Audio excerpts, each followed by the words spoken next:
राम राम। शनि राहु की युति 29 तारीख तीसरा महीना 2025 से 18 तारीख पांचवा महीना 2025 तक तकरीबन 1.5 महीने तक देखने को मिलेगी। तो इस समय में क्या परिवर्तन आने वाले हैं समाज में, इसके बारे में इस वीडियो में चर्चा करेंगे। आपकी राशि मेष से लेकर मीन तक क्या असर होने वाला है, इसके बारे में जानकारी देंगे। आपको इस समय में कौन से परहेज करके चलना चाहिए, कौन से उपाय आपको आपकी राशि के अनुसार करके चलना चाहिए और किन बातों का विशेष तौर पर ध्यान रख के चलना चाहिए, ताकि आपको इन दिनों में जो परिवर्तन होने वाला है उसका बुरा असर ना हो। इन सब विषयों पर इस वीडियो में चर्चा की जाएगी। तो देर किस बात की, आइए इस वीडियो में।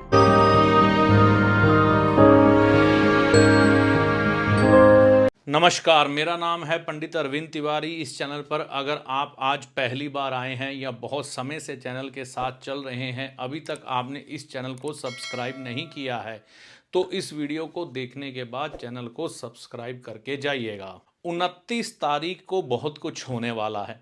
शनिदेव राशि बदलेंगे, शनिचरी अमावस्या होगी, सूर्य ग्रहण होगा, 6 ग्रह मिलेंगे और इस समय में एक और घटना घटित होगी, वह ये कि शनि और राहु भी मिलेंगे।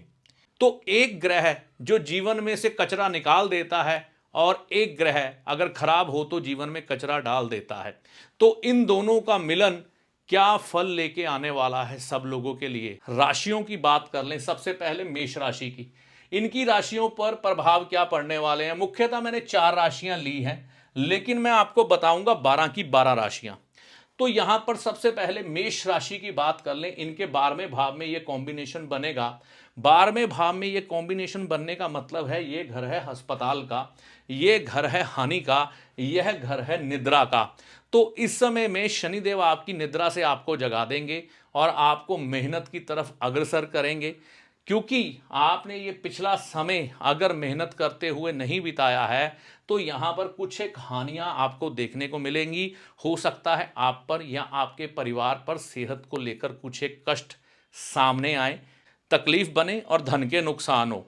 तो इस समय में उपाय क्या करना है। सबसे बढ़िया उपाय ये है यहाँ पर कि आप इस समय में काली गाय की सेवा करनी शुरू कर दें। सबसे बढ़िया रहेगा भगवान गणपति जी के दर्शन करिए, सबसे बढ़िया रहेगा। और खाना खाने के बाद सौंफ जरूर खाएं, सबसे बढ़िया रहेगा। यह जो परिवर्तन है ये तकरीबन तकरीबन 1.5 महीने के लिए है। दोनों ग्रह मिल रहे 29/3/25 से 18/5/2025 के बाद, उसके बाद राहु देव अलग हो जाएंगे। तो तब तक के लिए ये उपाय हैं, उसके बाद उपाय बदल जाएंगे। अगली जो राशि है वृषभ राशि है। इनके 11वें भाव में ये कॉम्बिनेशन होने वाला है। 11वें भाव में वैसे तो शनि अच्छे ही माने जाते हैं, नए नए रास्ते खोलते हैं, आपके जीवन के मार्ग नए दिखाते हैं। लेकिन राहु भी देखिए पाप ग्रह वैसे इस भाव में अच्छे ही होते हैं, लेकिन राहु कई बार थोड़ी थोड़ी परेशानी व्यक्ति को दे देते हैं, क्योंकि स्वभाव में मैंने कहा ना, एक है जो आपके जीवन से कचरा हटाता है, दूसरा कचरा डालता है। तो यहाँ पर आपको धन के मामले में, आपकी जो इच्छाएं हैं उसके मामले में थोड़ी एक परेशानी दे सकते हैं। तो यहाँ पर क्या कर सकते हैं, केसर का तिलक माथे पर गुरुवार के दिन लगाएं। इतनी तारीख से शुरू करके 29 के बाद जो पहला गुरुवार आए और 18/5/2025 तक जितने गुरुवार पड़े तब तक लगा लें, बहुत बढ़िया रहेगा। घर में गंगा जल है तो उसका छींटा भी आप लगा सकते हैं। अब बात करते हैं मिथुन राशि की। मिथुन राशि के जो जातक हैं उनके 10वें भाव में ये युति बनने वाली है।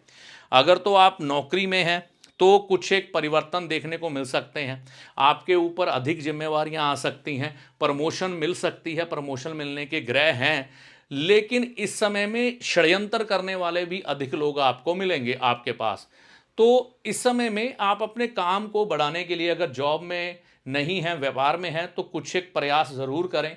और राहु यहाँ पर आपके खिलाफ कोई षड्यंत्र ना करे, आप जो प्लानिंग बना रहे हैं उसको खराब ना करें। इसके लिए सर पे आप कैप ज़रूर ढक के रखें, अपना सर वाइट रंग की कैप से। और जो हमारी माताएं बहनें हैं वो सफ़ेद रंग का स्कार्फ, लाल रंग का टीका लगाकर अपने सर पे रख सकती हैं, या वाइट एंड रेड का कॉम्बिनेशन से अपना सर ढक सकती हैं जब धूप में निकले। कर्क राशि के लिए बात कर लेते हैं। कर्क राशि के नवम भाव में ये कॉम्बिनेशन होने वाला है। नवम भाव विदेश यात्राओं से जुड़ा है। अगर आपके काम पिछले कुछ समय से अटके पड़े हैं विदेश को लेकर, पीआर को लेकर या हाई स्टडीज को लेकर, वह बनते हुए दिखाई देंगे। लेकिन यहाँ पर राहु धर्म से व्यक्ति का ध्यान भटकाता है। तो ऐसा देखने में आता है कई बार क्या होता है, व्यक्ति अपनी परंपराओं पर उंगली उठाता है। तो जहां पर राहु ये हरकत आपसे करवा देंगे, आपकी सोच में जब ये बात बताएंगे ना कि धर्म वगैरह में कुछ नहीं रखा है, क्या इन सब बातों में, मैं नहीं मानता भगवान को, मैं नहीं मानता देवता को, वहीं पर आपका नुकसान हो जाएगा और आपके बनते हुए काम रुक जाएंगे। तो यहां पर ऐसी वाणी, ऐसी सोच ना अपनाएं। केसर का तिलक लगाते रहें ताकि आपका समय ये अच्छे से बीत जाए। चने की दाल धर्म स्थान में भी गुरुवार के दिन दे सकते हैं। कितने समय तक? इतने समय तक। सिंह राशि की बात करते हैं तो इनके अष्टम भाव में यह गोचर होने जा रहा है। तो यहां पर कुछ ना कुछ नुकसान सेहत को लेकर आपको देखने को मिल सकता है। यह भाव आपके जीवन साथी से जुड़ा है, यह भाव आपके शरीर से भी जुड़ा है। तो टांगों को लेकर कोई प्रॉब्लम, टांग पर चोट लग जाना, ऐसी समस्या, शरीर में आपके मूत्र विसर्जन को लेकर कोई ना कोई प्रॉब्लम आ जाना, ऐसी भी संभावनाएं यहाँ पर देखने को मिलती हैं। और देखने में आता है अगर व्यक्ति जल्दबाजी में रहे, किसी की सलाह सुनकर ना चले, तो नुकसान ज़्यादा देखने को मिलते हैं। तो इस समय में आपको क्या करना है, एक तो आराम से सलाह कर कर कोई भी काम करें। व्यापार है, नौकरी है, जल्दी से कोई डिसीजन ना लें। इस समय में अपनी वाणी पर भी संयम रखें, इस चीज़ का ध्यान रखना है। और अगर आपका मोबाइल खराब हो रहा है तो उसको ठीक करवा लें। अगली बात करते हैं कन्या राशि की। कन्या राशि वालों के साथ यह जो संबंध बनने जा रहा है, ये सप्तम भाव में। सप्तम भाव आपके जीवन साथी का है, आपकी साझेदारी का है, और सप्तम भाव आपकी सेहत के साथ भी जुड़ के चलता है। तो इस समय में आपके जीवन साथी की या आपकी सेहत को लेकर कुछ एक परेशानियां सामने आ सकती हैं। अगर अपनी सेहत के संबंध में आपने कुछ एक फैसले टाले हुए हैं लंबे समय से, आप उस पर निर्णय नहीं ले रहे, तो ये उचित समय है, यहाँ पर निर्णय ले लीजिए तो बढ़िया होगा। क्योंकि ज़्यादा देर तक स्वास्थ्य के मामले टाल के रखना बिल्कुल भी सही नहीं है। और यहाँ पर देखिए, आपको तामसिक चीज़ों का सेवन और अनैतिक कार्य करने से बचना चाहिए। इस समय इस चीज़ का लेकर सावधान रहें। अगली बात करते हैं तुला राशि के छठे भाव में ये परिवर्तन होने वाला है। तो छठे भाव में राहु उच्च के हो जाते हैं कालपुरुष के अनुसार, और शनि भी राहु के साथ मिलकर जब छठे भाव में आते हैं तो शत्रुओं का शमन करते हैं। आपका कोई रोग लंबे समय से चला आ रहा है तो उसको मिटाने का काम करेंगे। अगर कोई झगड़ा आपका हो जाता है तो उसमें विजय दिलाने का काम करेंगे। आपकी कोर्ट कचहरी लंबे समय से हो रखी है तो उसमें विजय दिलाने का काम करेंगे। चमड़े की वस्तुएं शरीर पर धारण ना करें तुला राशि वाले। तामसिक चीज़ों का सेवन ना करें, इसको लेकर बिल्कुल सावधान रहें। और अपने माता पिता की इज्जत करके चलें, सावधान रहें इन सब चीज़ों को लेकर, बढ़िया रहेगा। बात करते हैं वृश्चिक राशि के। पंचम भाव में ये कॉम्बिनेशन बनने वाला है। विद्या को लेकर कंफ्यूजन होना, विद्या को लेकर रुकावट आना, पिता को कष्ट आना, ऐसी चीज़ें देखने को मिलती हैं। आप कई बार अपने माता पिता के द्वारा, धर्म पत्नी के द्वारा जो परंपराएं निभाई जा रही हैं उनका ही विरोधाभास कर देते हो। तो ऐसा डिसीजन इस समय नहीं लेना। आप बिल्कुल जो भी परंपराएं हैं, जैसे कि अभी शीतला माता जी के मेले चल रहे हैं आपके शहर में, शीतला माता जी का आशीर्वाद लेके आएँ। आगे जाकर नवरात्रे आ जाएंगे तो माता जी के नवरात्रे पूरे अच्छे से आप मनाएं। रामनवमी का उत्सव अच्छे से मनाएं। तो जो जो त्यौहार सनातन के साथ जुड़े हुए हैं उन्हें मना के चलें। या आपके जो भी पूर्वज हैं, जैसे पंजाब में जठेरे पूजे जाते हैं, या फिर लोग अपने कुल देवी कुल देवता के पास जाते हैं, वहां पर माथा टेक के आते हैं। तो ऐसी जो परंपराएं आपके परिवार में बंद हो चुकी हैं, आप नहीं जाते, तो उनको ढूंढें और वह परंपराएं शुरू करेंगे। तो यहाँ पर आपकी संतान पर, आपके स्वास्थ्य पर, आपके पैसे पर, क्योंकि यहाँ पर आपको शेयर बाजार से भी नुकसान होने की संभावना रहती है और विद्या में भी रुकावट आने की संभावना रहती है, बच्चों के या आपके। तो ये चीज़ें करेंगे, आराम रहेगा। बात करते हैं धनु राशि के चौथे भाव में ये कॉम्बिनेशन है। प्रॉपर्टी बनाने के लिए बहुत अच्छा है, लेकिन माता की सेहत को लेकर परेशानी है। वाहन यहाँ पर आप खरीद सकते हैं, लेकिन नया ही खरीदेगा, पुराना नहीं खरीदना। अगर कोई मकान बनाना है, कुछ करना है, रेनोवेट करना है, तो आप घर में से कुछ एक मलबा जो निकलता है उसको वापस डलवा दें। ये ध्यान रख के चलना है। कोशिश ये करें जब तक यह कॉम्बिनेशन है, अगर आप मकान बनाना टाल देंगे तो अच्छा रहेगा। राहु को यहाँ से निकलने दीजिए और आप इस तारीख के बाद फिर नया मकान या कुछ तोड़फोड़ करनी है तो करिए, तो बढ़िया रहेगा।